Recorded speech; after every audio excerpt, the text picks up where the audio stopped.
Hey YouTube, this is Brandon over at the Edge Pro. I oversee a lot of the clipper repairs that happen here, as well as customer care. Anything from helping out with an order to figuring out what we're working on. If you've got a clipper we can't identify what's going on, I'd love to be able to help with that.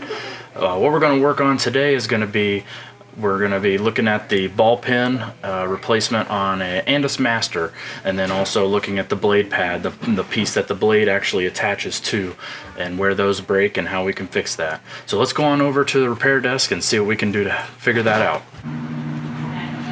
Alright guys, we're over at the repair station now, and we're going to get into talking about a broken ball pin. And then I didn't introduce this, but we're going to talk about it real quick. Is a lot of times this tab right here breaks off, and so we're going to talk about replacing both of these, since we have to do both in order to make this repair. So when the ball pin breaks, a lot of times half of it is still stuck down here in this adjustment arm lever, and so we have to get that out. A lot of times the best way to get that out is to just take a punch and hammer it down into the clipper. Then we can shake the clipper and that piece will come out. This is what a new complete ball pin is going to look like here.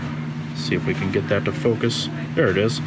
That's what a new one looks like, and so we're going to end up getting that put back in place.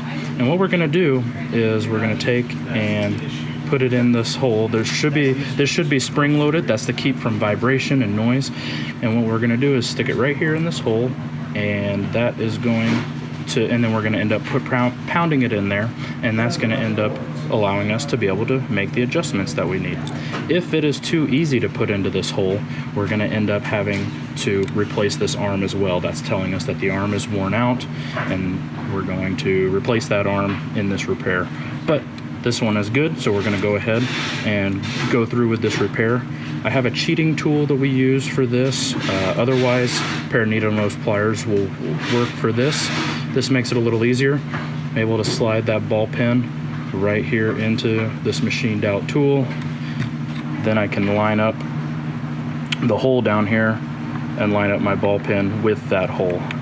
Once we have that lined up, we'll bring a hammer over and give it a little tap, tap, tap,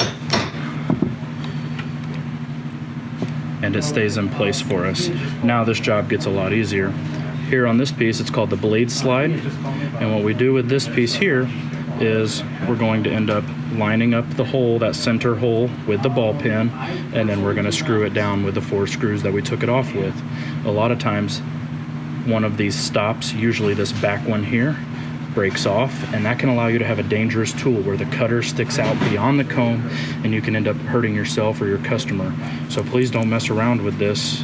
Get this repaired right away if you run into this problem. This is a repair you can do, or your local sharpener can do, or we at the Edge Pro would love to be able to help you with that. But don't mess around with that. That could become a liability issue. This sets down nice and easy on that ball pin, just like that, and then gonna go ahead and put a couple screws in just to hold everything still for us. Alright guys, no one wants to sit and watch me fumble with those screws, so I went ahead and got that all screwed down, and now it's attached to the clipper. What we're going to do next is that ball pin wants to sit, with the way that we just pounded it in, it's going to sit just above this flat plate. And what we need it to do, you can see in this camera here that ball pin right there is sticking just below the surface, and that's where we need it to be. So once we get this plate put back on, this was sitting flush with it, we'll take this punch right here, and if you set it right there on your ball pin, just like that, and then come and give it a tap, that countersinks it just a little bit, and then you have nice smooth movement, and that won't interfere with the blade when we go to put the blade back on. Just a quick reminder as well, when you go to put this blade pad back on, this small tab is on the bottom, and the top tab, or the longer tab, is on the top. Hope you've enjoyed this video. If you like it, please subscribe, hit like, and if you have any questions or comments, just put them right below. We'll be sure to make sure we read them. Thanks.